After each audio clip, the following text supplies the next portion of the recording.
Para hoy 28, mucho calor.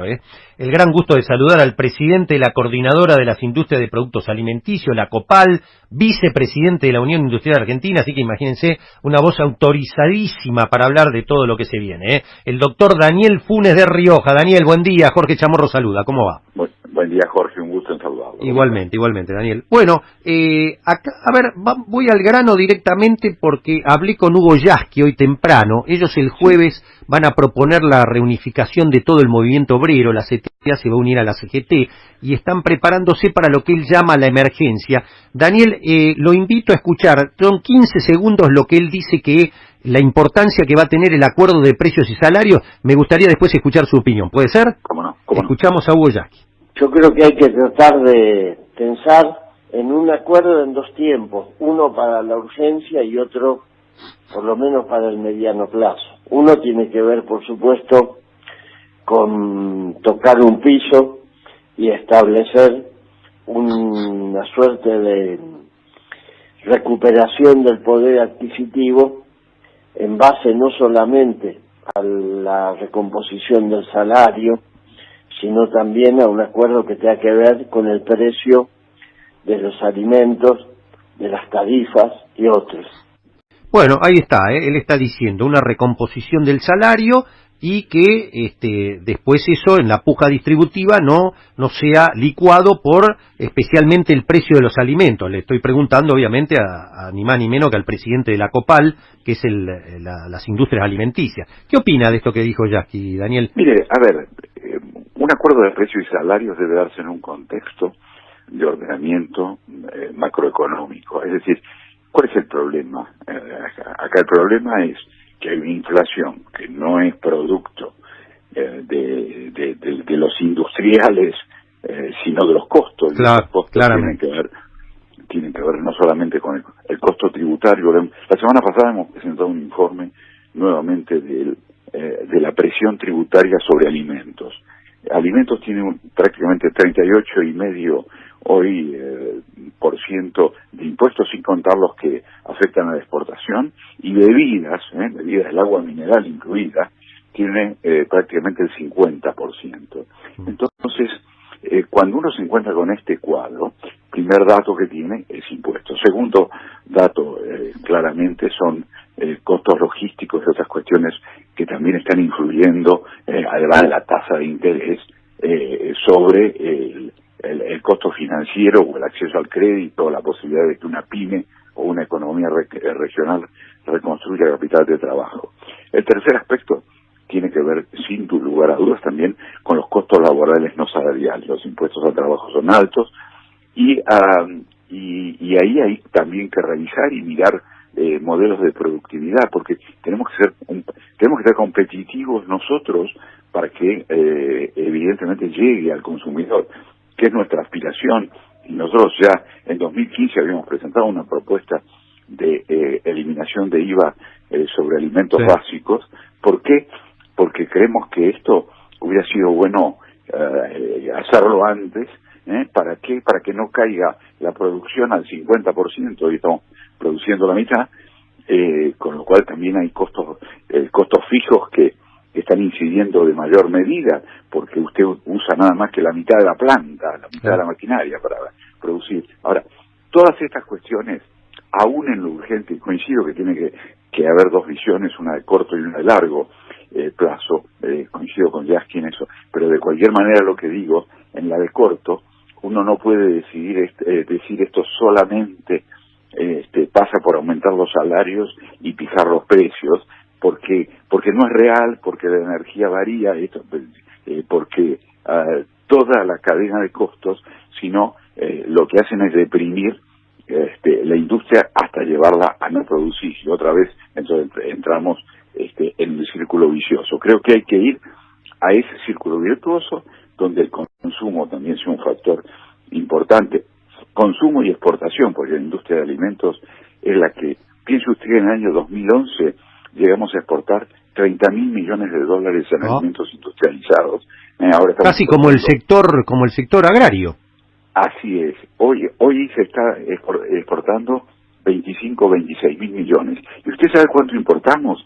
1.500, con lo cual la balanza comercial es una tremenda balanza comercial para la Argentina. Y tenemos un mercado potencial también muy grande. Entonces, tenemos que trabajar por esos dos aspectos, porque además, cuanto más produzca usted en la Argentina, mayor es la escala y menor es el costo. También eso tenemos que trabajar en esa mesa de diálogo social, o como quiera llamársele, para tener ese enfoque. Entonces, lo que digo es, no se puede trabajar puntualmente un aspecto, sino que hay que mirarlo integralmente para que sea realista.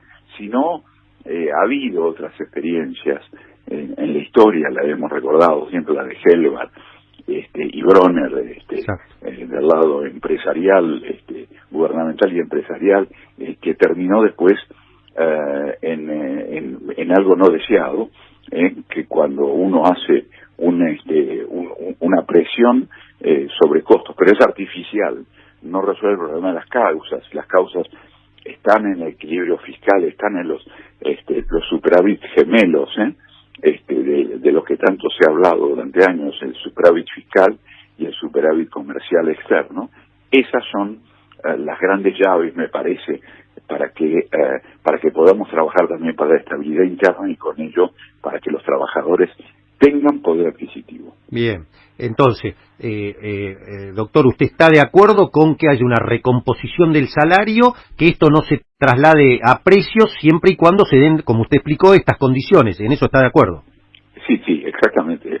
Y que pongamos un poco el acento también en el tema productividad, porque evidentemente hay distorsiones en ese aspecto. Acá también hay que recomponer la idea de que para ser competitivos la productividad es un factor. Obviamente hoy el tema de la pobreza, la marginalidad, la desocupación están a la cabeza de las preocupaciones, pero si uno verdaderamente quiere un modelo exitoso hacia adelante de desarrollo inclusivo, tiene que pensar también en el tema productividad y competitividad. ¿La productividad ya se aprendió que no se gana solo con la suba del tipo de cambio nominal? A ver, el tipo de cambio, a mi criterio, tiene que tener una visión sistémica. Es decir, no es solamente con tipo de cambio con el que se arregla, porque cuando el tipo de cambio influye, como influye, ya vimos lo que pasó, las variables de coste, finalmente también arrastra, y el tema es a qué velocidad arrastra, nada más, pero no resuelve. Okay. Claro, está claro. Y la productividad también me parece que, como interesante debate de todo lo que hay que discutir, para lo que estamos de acuerdo, lo hemos hablado muchas veces, con un modelo de desarrollo, también hay que discutir que la productividad, que ha mejorado en los últimos 50 años un 30% en la Argentina, más allá de las estacionalidades de cada periodo, también tiene que ser compensada al trabajador con un mejor salario, ¿no? Desde ya, pero lo que pasa es que gran parte de esta productividad hoy viene con la tecnología también. Sí, entonces esto asocia al tema de que hay que tener educación para el nuevo empleo, no una educación y formación técnica. El sistema dual alemán, yo particularmente creo que ese es el camino para tener trabajadores mejor preparados. Obviamente esto mejora la productividad y la competitividad, pero para las nuevas tecnologías tenemos que preparar a nuestra gente, que no solamente a los trabajadores, sino también a los pequeños empresarios. Y esa es otra tarea que tiene que estar en ese punteo de urgencias que la Argentina debe encarar. Ahora, ¿se da cuenta de los desafíos? Porque la verdad, este gobierno, que sembró muchas esperanzas en muchos que pensaron que todos estos temas iban a estar en el tapete, en lo macroeconómico no dejó de hacer macana. Los desafíos que se vienen, si se supone que va a haber un nuevo gobierno, son impresionantes. Los desafíos que la Argentina tiene por delante para volver al camino del desarrollo, como lo fue en la primera revolución industrial, y en la segunda, digamos, al sumo, son verdaderamente no solamente son grandes, pero son serios. Además, no son para tratarlos superficialmente, porque lo que también hemos visto es que cuando las soluciones son superficiales o son enunciados que no llegan a concretarse, lo que se produce es la involución y además la frustración. ¿Usted le tiene fe entonces al acuerdo de precio y salario en la emergencia que va a proponer se supone Alberto Fernández? Yo creo, mi visión personal es un acuerdo económico-social, obviamente fuertemente respaldado desde lo político, porque estos no son acuerdos corporativos, sí, claro, sino son acuerdos que vienen desde el gobierno y los partidos políticos con representación mayoritaria parlamentaria, y bajan a la sociedad. Y entonces, acá muchas veces se habla de la Moncloa. En realidad la Moncloa fue primero un acuerdo político, sin duda, ahí y duró años. Sociales, exacto, pero que fue fundacional, pero no es el único caso. Hay muchos casos en el mundo que a mí me ha tocado no solo debatirlos, sino alguna vez escribir algunas cosas sobre esto. Estoy convencido de que Argentina tiene que ir por ese camino, pero que tiene que ser un camino integral, no simplemente una cafeaspirina, sino un abordaje integral mirando hacia el futuro con las etapas, porque cuidado, sí estoy conteste en que hay acuerdos de primera andana o de primer momento, pero en el marco de esos acuerdos mucho más profundos. Claro, sin duda. Bueno, los brasileños lo tuvieron después de la salida en los 70, ¿no? O sea, 69, 70 hicieron un clic, los chilenos. Los mexicanos también en su momento hicieron un acuerdo muy importante. También, sí. Que además implicó llamémoslo una revolución desde el punto de vista productivo, para abordar los grandes desafíos que iba a implicar lo que después fue la integración al NAFTA, ¿no? Correcto. Es decir, esos en nuestro caso, la integración más activa del mundo, pero desde una producción que esté en condiciones de competir en todos los sectores, y eso involucra a trabajadores y empresarios, no solo a empresarios ni solo a trabajadores. ¿Le gusta que la CGT se unifique con la CTA, los Moyano, los Palazzo, para tener un interlocutor homogéneo, o usted preferiría que estén divididos? No, mire, yo respeto, son muchos años que tengo de cultura de OIT, de la Organización Internacional del Trabajo, y digo, respeto, es la decisión de los trabajadores, como es la de los empresarios, si tienen una o más organizaciones, y es de ellos, y es propia. Lo que tiene que ser tomado es libremente y en conciencia, punto, pero es de ellos. Bien. Dos preguntas finales, Daniel. Punto 1, ¿está confirmada mañana la presencia del presidente Mauricio Macri con ustedes? La verdad no lo sé, porque yo estoy en Buenos Aires y ellos ya están en Córdoba. No he tomado, no puedo darle la respuesta porque no la tengo. ¿Y la de Alberto Fernández el miércoles? El miércoles o jueves en la Unión Industrial. Sí, está confirmada. Está confirmada. ¿Van a hablar de todo esto con él? Vamos a primero escucharlo y después obviamente Miguel Acevedo nos irá dando las intervenciones, sin que para la menor duda que a mi turno yo hablaré de esto. Claro. ¿Y Macri puede ser que no vaya? ¿Está medio enojado con ustedes? No lo sé, pregúntale a Macri. La última. Bueno, desde ya agradecerle como siempre, que es tan interesante, y como presidente de la COPAL, ¿cómo están los precios? ¿Se estabilizaron? ¿Están tranquilos o siguen en escalera?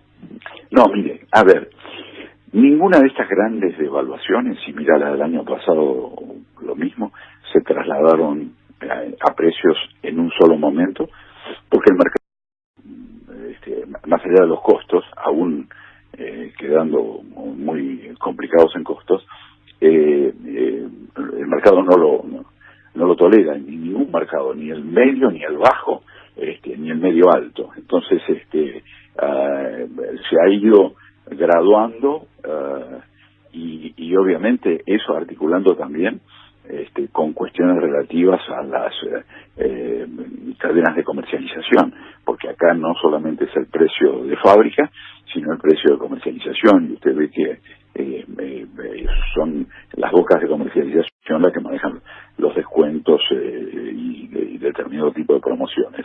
Entonces, el tema es, se estabilizaron los costos.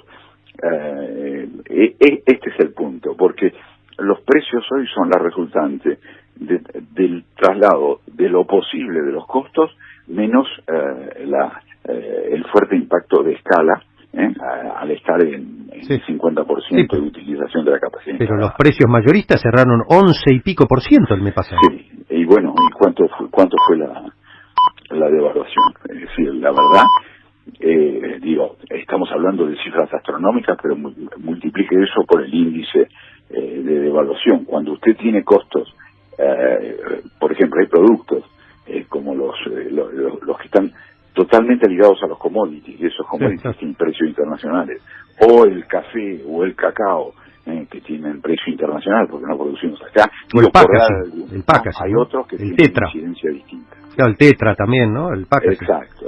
Entonces, hay acá el punto sobre es una industria absolutamente transparente, que traslada en su justa incidencia, digo, en puerta de fábrica, ¿no? Pues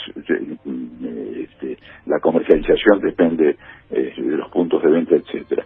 Y otra cosa que nos preocupa es que efectivamente el IVA, la eliminación del IVA para determinados productos llegue al consumidor y no se quede en el camino. Como ha pasado Esto lo hemos tantas veces. dicho y volveremos a sostenerlo, y estamos dispuestos a seguir trabajando porque creemos que ya no es una política para unos meses, sino debería ser una política permanente. Daniel, un abrazo, Un gusto en saludarlo. Hasta pronto. Gracias, El doctor Daniel